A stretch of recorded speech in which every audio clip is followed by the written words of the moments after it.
Corona পরবর্তী সময়ে গ্রামীণ স্বাস্থ্য ব্যবস্থাকে ঢেলে সাজানোর উদ্যোগ নিয়েছে কেন্দ্রীয় সরকার। কেন্দ্র রাজ্য সরকারের তরফে ঘোষণাও হয়েছে বেশ কিছু প্রকল্প। চলছে অর্থের যোগান, তবুও হাল ফেরেনি কিছু জায়গার, যেমন দক্ষিণ দিনাজপুরের গ্রামীণ স্বাস্থ্য কেন্দ্রগুলি।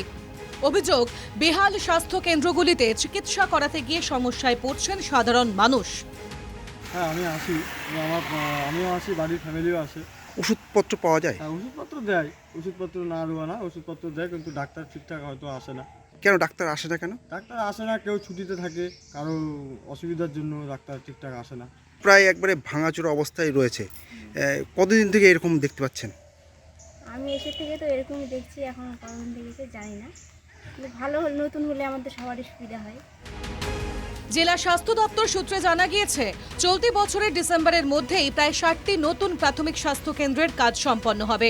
পাশাপাশি জেলা জুড়ে প্রায় 34টি নতুন প্রাথমিক স্বাস্থ্য কেন্দ্রের অনুমোদনও মিলেছে। 28 থেকে বেশ কিছু কনস্ট্রাকশনের কাজ চলছে, 27 বেশ কিছু কনস্ট্রাকশনের কাজ চলছে। কিছু কিছু আমার এমএসডিপি ফান্ড থেকেও কাজ চলছে, কিছু আমাদের 15 ফিনান্স থেকে বা এনএইচএম থেকে কিছু কাজের কাজ চলছে।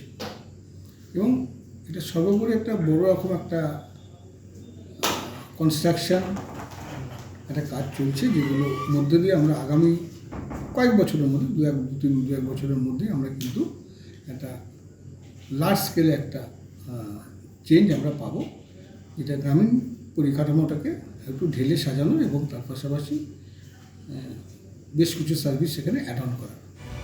দক্ষিণ দিনাজপুর জেলার হরিরামপুর থেকে হিলি, কুমারগঞ্জ থেকে বংশীহারি সমস্ত ব্লকেই একই চিত্র। একসঙ্গে 45টি স্বাস্থ্য কেন্দ্রের কাজ শুরু হয়েছে। নতুন বিল্ডিং যেমন তৈরি করা হচ্ছে, তেমনই জোর দেওয়া হচ্ছে উন্নয়নের ক্ষেত্রে। অবশ্য বিরোধীরা বলছেন, এই সবই চমক। আমরা দেখছি আর 2011 সালের পর থেকে লাগাতার গ্রামীণ স্বাস্থ্য ব্যবস্থাগুলো বেহাল অবস্থা।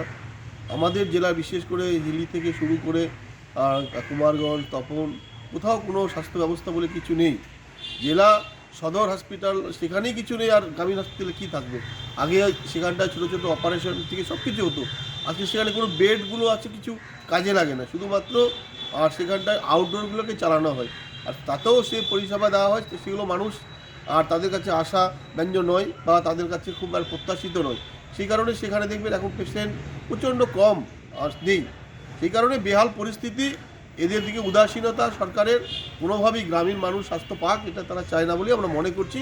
এটা চরম ব্যর্থতা এবং চরম দুর্নীতি আছে এর সঙ্গে। ঘটনার সামনে সব ব্যাপারগুলো সরকারের নজরে আছে, স্বাস্থ্য দপ্তরের নজরে আছে। যেহেতু পশ্চিমবাংলার স্বাস্থ্য দপ্তরটা মুখ্যমন্ত্রী মমতা বন্দ্যোপাধ্যায় নিজেই দেখেন, ওনার নোটিশেও আছে, এবং তার জন্যই উনি জোর দিয়েছেন গ্রামীণ স্বাস্থ্য ব্যবস্থার, যাতে করে এই গ্রামীণ স্বাস্থ্য ব্যবস্থাতে বাংলার মানুষের ভীষণভাবে উপকৃত হচ্ছে। অনুমোদন হওয়া কাজগুলি সম্পন্ন হলে জেলা জুড়ে স্বাস্থ্য ব্যবস্থার হাল ফিরবে বলে মত সাধারণ মানুষের। এখন সমস্যার সমাধান কতদিনে হয় সেটাই দেখার। দক্ষিণ দিনাজপুর থেকে সন্তু দাসের রিপোর্ট, এনকেটিভি বাংলা।